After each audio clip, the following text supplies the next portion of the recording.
What's up, YouTube? This is Too Raw for TV, aka Darth Apocalypse. All right, so let's get to this, man. So recently, Dennis Rodman, he was speaking at I think it was called Fanatics Fest in New York City, which was a 4-day um, event where fans could pay tickets to see their favorite celebrities, sports legends, and current athletes.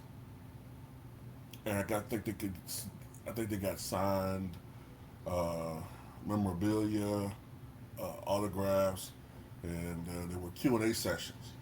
And Dennis Rodman was there. Of course, Dennis Rodman, five-time NBA champion, seven-time rebounding champion, two-time league MVP, two-time Defensive Player of the Year award winner, and defense MVP, I guess, and NBA Hall of Famer. And Dennis Rodman was asked about how would he defend LeBron James. And apparently, I guess you got a lot of young people who don't remember what he said previously because this is not something new to us. He said before that he thought guarding Dennis Rodman said that he thought guarding LeBron James would be relatively easy. More or less make him go left and try to make him more of a jump shooter. Try as much as possible to keep him from driving to the basket. Now, of course, with today's game, it's going to be a little bit more difficult since when Rodman played, there were bigs to back him up in case LeBron got by him to be the second line of defense. Now, generally speaking, we don't have the shot blockers anymore. We don't have the enforcers around the rim. We don't have that as much. So, sure, it wouldn't be quite as effective. However, it's harder to play defense in today's game anyway because they can't hand check. You can't be as physical. But in today's NBA, I believe that Dennis Rodman would be still the cream of the crop when it comes to defense and rebounding. And you have some young folks who don't know any better, and they look at Dennis Rodman and think that LeBron is this big hulking, cybergenetic freak of nature, and Dennis Rodman's this small guy. When they don't realize that Dennis Rodman used to do a good job of slowing down Shaquille O'Neal, who at the time was all of 7'1" and 325, 330 pounds. So Kevin Garnett, recently spoke on, I think it was the Truth and the Ticket podcast, I think it is. And he talked about how Dennis Rodman would be a motherfucking problem today. He absolutely would be. Would Rodman be as effective in this era as he was back in the 90s? What? Dennis Rodman? So let me explain before y'all go, let me throw this out here. So early on, Dennis Rodman, with no hand check and with hand check, had the agility to move with any point guard. He had the agility, meaning that if we want to do the hammer, y'all remember the hammer? Hammer, go. And you slide and you go left, put him in the mix. Y'all remember that? Oh, man. He could slide left to right laterally with anybody. Anybody. He was 6'9" and had the movement of a point guard. So defensively, he didn't give a fuck about a switch. And he long, and guess what at the end? He was physical at the end of whatever he did. So if it was a rebound, it was post out, he would go get the rebound. If he had to contest, he would contest. And he wasn't as dirty, I'm not gonna say, you know what I'm saying? But he had tactics where he wouldn't use his elbow, he'd use his body. He would run into you and take the rebound. He would outwork you. Not only could he play in this league, but he would have been in problems.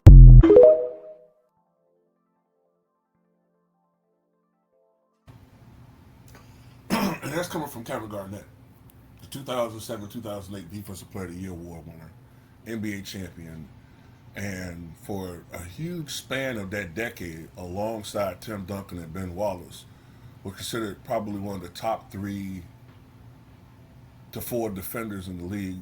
Because I got to throw in, probably Ron Artest in the mix.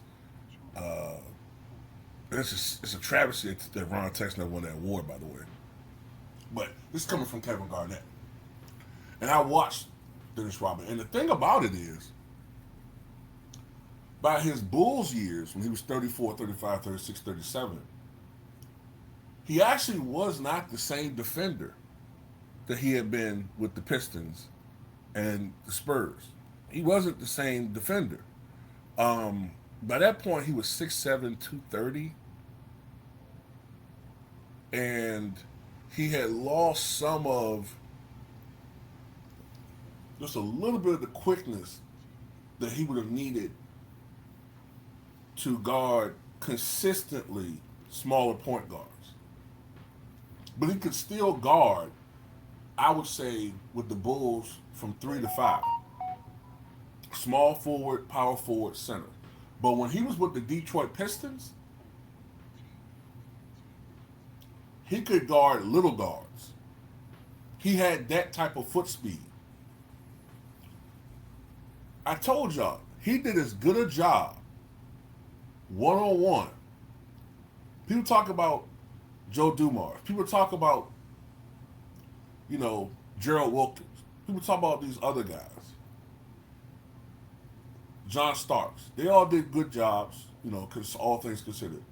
Dennis Rodman did as good a job as anybody that I've ever seen of guarding prime Michael Jordan. You're not going to stop Michael Jordan, but he can stay in front of Michael Jordan. And he can stay in front of point guards, even jitterbug type guys like Tim Hardaway, as well as you would expect. Then he had the size at 6'8", because they say 6'7", but he was, if I recall, he's about as tall as Scottie Pippen, who's about 6'8". So this guy's 6'8", 210 when he was with the Pistons, 210, 215.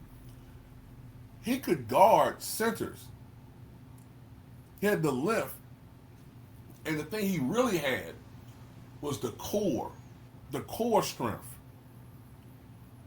to guard bigs. I could not believe it when I was watching when he was with the Chicago Bulls.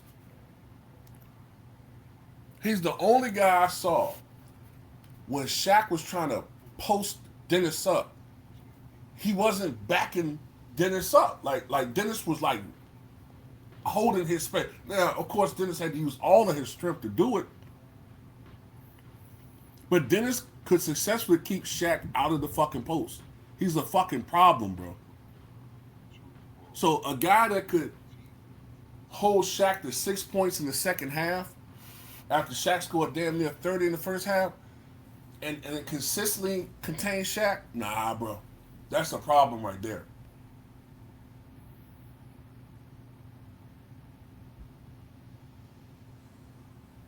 Could guard quick guards, strong guards, forwards, could guard anybody. The only people that he kind of had some problems with, though,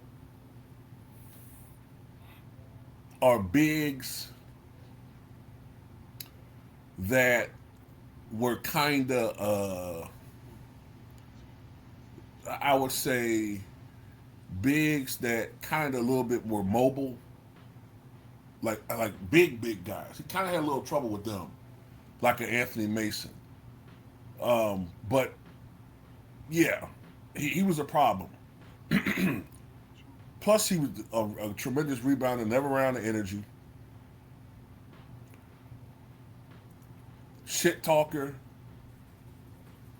Got in people's heads. Used his body to tire people out too.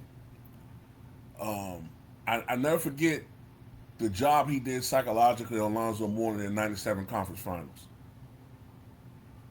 He got in Karl Malone's head. He used to get in Shaq's head. He was a psychological master, man. And like I said, man, just a great rebounder. Wasn't particularly dirty. Never got into a fight in his life. Never got into in the NBA at least. Never got into a fight. But